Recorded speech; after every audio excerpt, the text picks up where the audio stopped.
Leader Rahul Gandhi and 11 other opposition leaders head to Srinagar today. The opposition delegation led by Rahul Gandhi is expected to leave Delhi for Srinagar around 11:45 a.m. this morning. But the big question is, will they be allowed to enter the newly bifurcated union territory?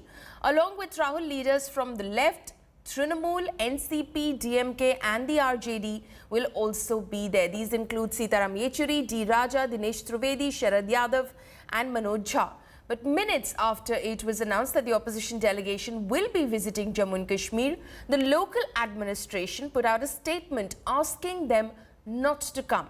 The statement said that these senior political leaders will be inconveniencing other people and would be violating restrictions in many areas. The statement said that senior leaders must understand that the top priority will be given to maintaining peace.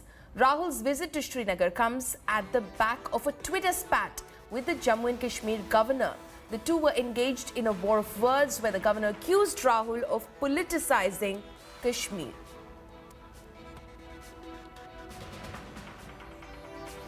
My colleagues Anand Patel and Pooja Shali are now joining me live on this story. Anand is outside Rahul Gandhi's residence. Anand, I'll come to you first. The Jammu and Kashmir administration has told these political leaders that please do not come. You will be violating restrictions. You will be inconveniencing people on the ground. But are they still hell-bent on going?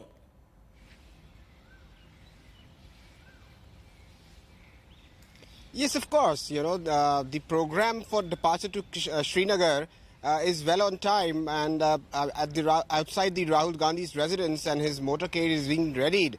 So perhaps in a couple of hours from now, he will head towards the airport to catch the Srinagar flight along with other opposition leaders, almost 11 of them. 3 from the Congress itself, whereas there are representatives from the CPIM, Sitaram Yechury, D. Raja, and also Trinamool Congress, Dinesh Trivedi. So all these leaders would be taking the Srinagar flight. I'm told that 11:50 Vistara flight they'll be taking to Srinagar. But whether they'll be allowed out of the Srinagar airport is a question of time only, because the DIPR, the Department of Information and Public Relations of the Jammu and Kashmir government, tweeted at least a couple of messages warning them that they should not come, and it would disturb the peace on the ground, and that there are restrictions already in place. There is a communication clampdown already there in Jammu and Kashmir, and particularly Valley, where stone pelting took place yesterday, the situation is quite sensitive. So in view of the security scenario, the J&K administration has advised these leaders not to pay a visit at this time. But clearly, this is a political game. And the Jammu and Kashmir governor, Satya Pal Malik, seems to have caught on the wrong foot by the Congress president. Remember, a couple of weeks ago, it was Satya Pal Malik who challenged Rahul Gandhi that he should come down to Srinagar, pay a visit to take a situation, take a note of the ground situation over there. And he had also offered an aircraft for him to take into Srinagar. But Rahul Gandhi clearly has stumped him this time by tweeting and accepting his invitation. But he said that it will be on his own terms. So that's what has changed the entire scenario. And now the opposition party leaders would be heading there.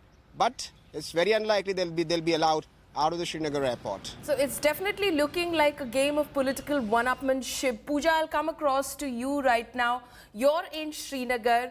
What sort of restrictions are they going to violate? If a group of 12 people want to visit Srinagar, what's the problem?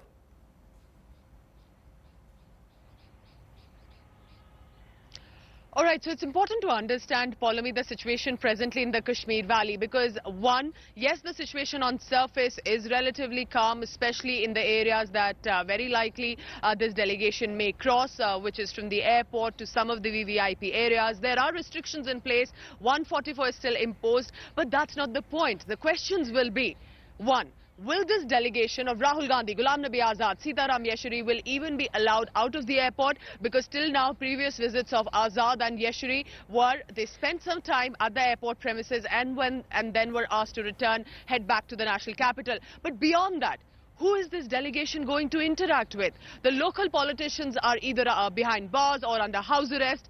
The separatists are also under house arrest, most of them. And importantly, with the people as well, are they just going to go around in the downtown areas or outside Srinagar, meet people in the city? Do they have a delegation in mind they are going to interact with? How would people know where they're coming so they can be interacted with?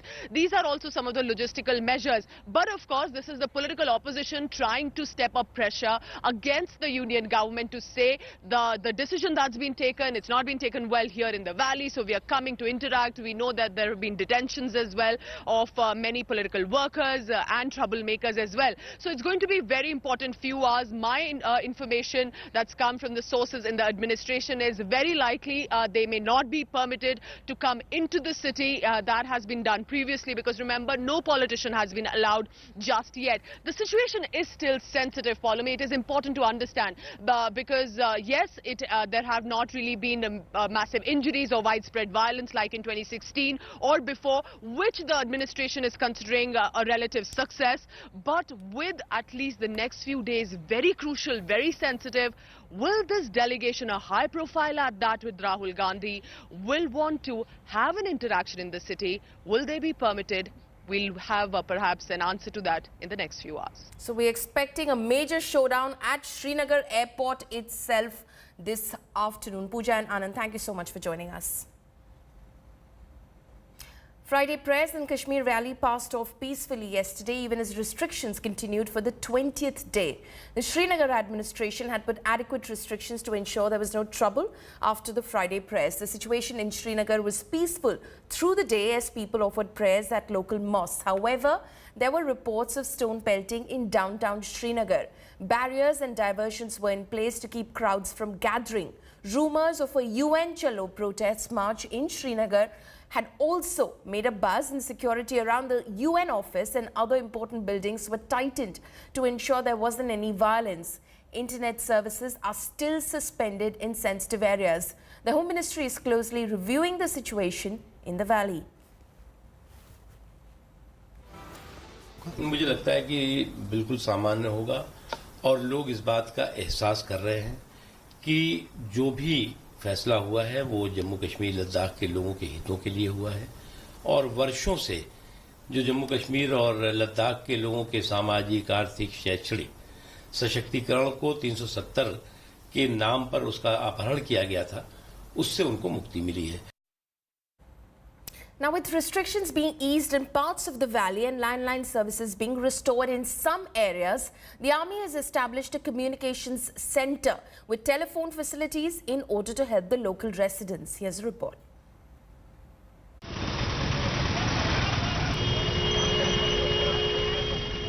It's been 19 days since Kashmir was locked down. The valley is still cut off the communication grid. The administration has eased the clampdown though, slowly restoring landlines. The army has established a communication center in Budgam district to help locals residing around the headquarters of the counter-insurgency force. The Awam Communication Center with landline facilities has been set up at Sharifabad.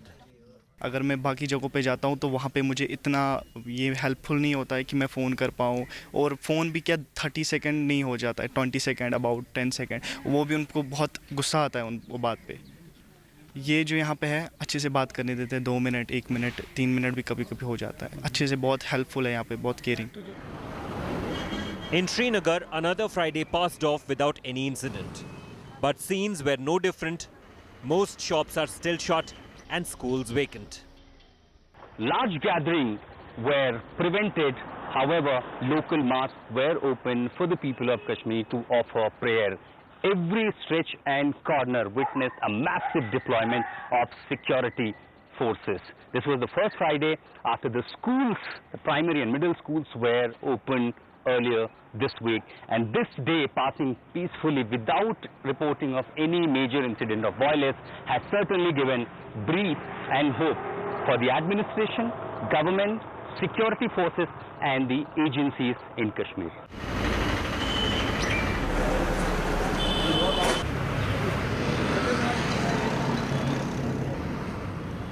All mainstream politicians are still in detention.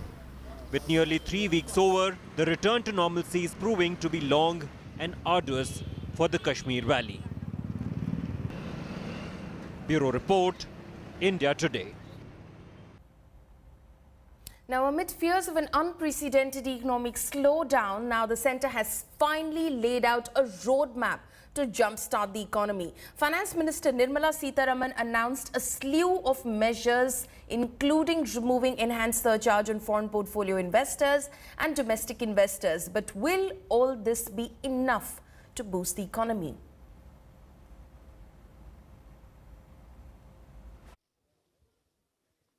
The Finance Ministry finally wakes up to acknowledge that India is going through an ongoing economic crisis.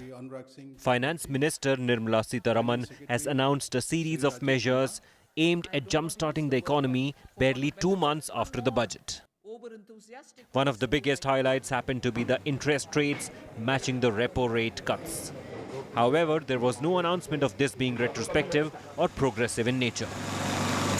Banks, again, have decided to launch repo rate or external benchmarking linked loan products. This will therefore result in reduced EMI for housing loans, vehicles and other retail loans by directly linking repo rate to the interest rates.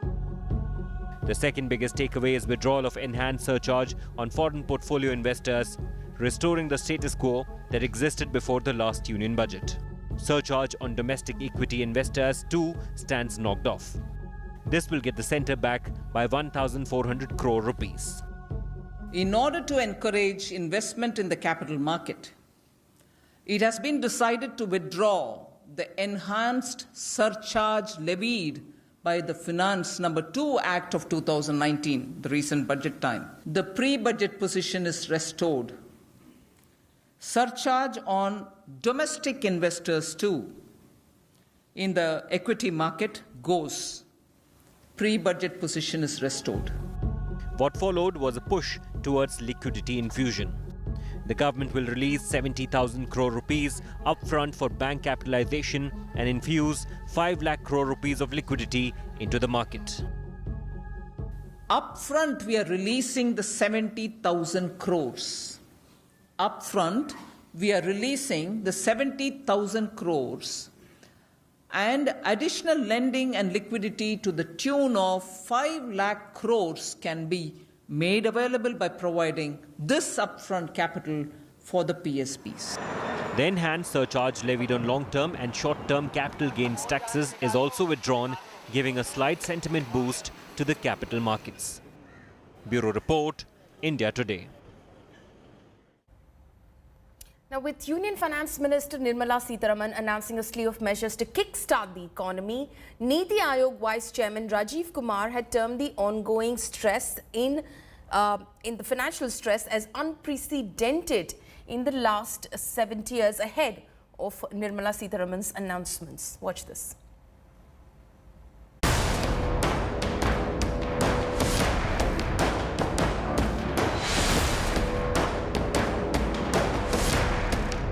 India's top policy think tank calls it unprecedented. Niti Aayog's Vice Chairman Rajiv Kumar declares that India is facing a financial crisis, and he feels it is happening for the first time in 70 years. This is an unprecedented situation for a government of India from the last 70 years. We've not faced this sort of a liquidity, sort of situation where the entire financial sector has been a churn and nobody is trusting anybody else. Sectors are crying out for help. The Northern India Textile Mills Association has put out a newspaper ad about job losses in the industry employing 10 crore people. The Indian Tea Association has put out its own ad urging government intervention. It fears over 10 lakh workers are on the verge of losing their livelihoods. Recently, Parle-G announced it may lay off over 10,000 employees. I think, we don't need to read too much into it in terms of, let me put it this way. I mean, let's say, if you're manufacturing 1,000 tons of biscuits every month and you have employed, let's say, 1,000 people for that. Now suddenly, because of dip in demand, if you are manufacturing 800 or 900 tons, I'm sure you're not going to continue with 1,000 people. You would have to let go of some people. Otherwise, you are increasing your cost. India Incorporated blames the slowdown on high GST price hike and demonetization. The auto sector is passing through its worst time in the past 2 decades. The sale of passenger vehicles has dropped by 30%. The customer's cost of buying a car went up very sharply, partly because of the regulatory changes, safety and things, and partly because several states have increased road taxes. Insurance costs have gone up, financing costs have gone up. FMCG major Britannia has announced plans to increase prices of its products in third quarter, saying the slowdown has sales in value terms. A batsman for PM Modi and the BJP in the past, L&T chief AM Nayak has criticized the government over unemployment. Biocon chief Kiran Mazumdar-Shaw has also flagged the downward trend, saying India Incorporated is feeling alienated, its tax cut pleas are going unheard. According to an NSSO report earlier, India's unemployment rate hit a 45-year high of 6.1% in 2017. Finance Minister Nirmala Sitharaman explained the roadmap ahead. Fishing expedition, as it were. This government, even from 2014, has kept reform at the top of the agenda. It's an ongoing process for us. It's not as if in this tenure, post-2019, we've forgotten the reform agenda. Not at all. Reform is a continuous process and we are treating it as a continuing endeavor. But India Incorporated seeks swift action to salvage it from the biggest downturn in decades. Bureau Report, India Today.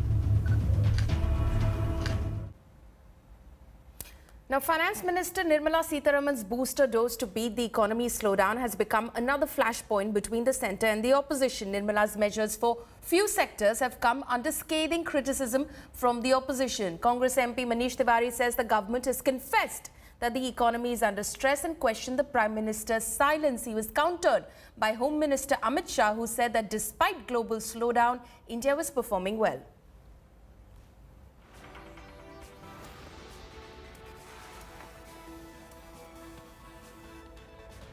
Finance Minister has failed to address is the deep structural problem in the Indian economy as a consequence of the lag effect of demonetization and ill-conceived and badly implemented goods and services tax. Successive finance ministers of the NDA BJP government have a very limited understanding of the NDA of the core economic issues of the country.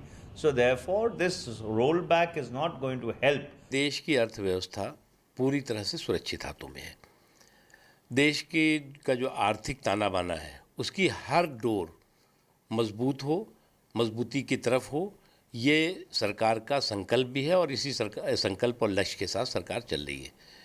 जो लोग राजनीतिक रूप से हताश और निराश हैं, वो देश में हताशा और निराशा पैदा करने की नाकाम कोशिश कर रहे हैं, जिसमें उन्हें सफलता नहीं मिलेगी। Now, a day after JDS Supremo HT Deve Gowda blamed Congress leader Sitharaman for the coalition government's collapse, Kumaraswamy seems to be singing a conciliatory tone. He advised Sitharaman that this is not a time to fight and instead secular parties should unite. The political war gained momentum on Friday with Sitharaman launching a tirade against Gowda, who had held him responsible for the collapse of the previous Congress-JDS coalition government in Karnataka. He called Gowda's charges baseless. Virtually ending the alliance, Sitharaman said that the Congress High Command will take a call on the alliance's future. Earlier, former Prime Minister Deve Gowda had said that Sitharaman could not stand to see Kumaraswamy as Chief Minister and therefore plotted the downfall of the coalition government. ಸತ್ಯ ಏನಪ್ಪ ಅಂತಂದರೆ ಈ ಸಮ್ಮಿಶ್ರ ಸರ್ಕಾರ ಪತನ ಆಗಲಿಕ್ಕೆ ಮುಖ್ಯಮಂತ್ರಿಯಾಗಿದ್ದಂಥ ಕುಮಾರಸ್ವಾಮಿ ಅವರು, ರೇವಣ್ಣವರು, ದೇವೇಗೌಡರ ಕಾರಣ ಅಂತೇಳಿ ಎಲ್ಲ MLAಗಳು ಹೇಳ್ತಾರೆ, ನಾನು ಹೇಳೋದಲ್ಲ.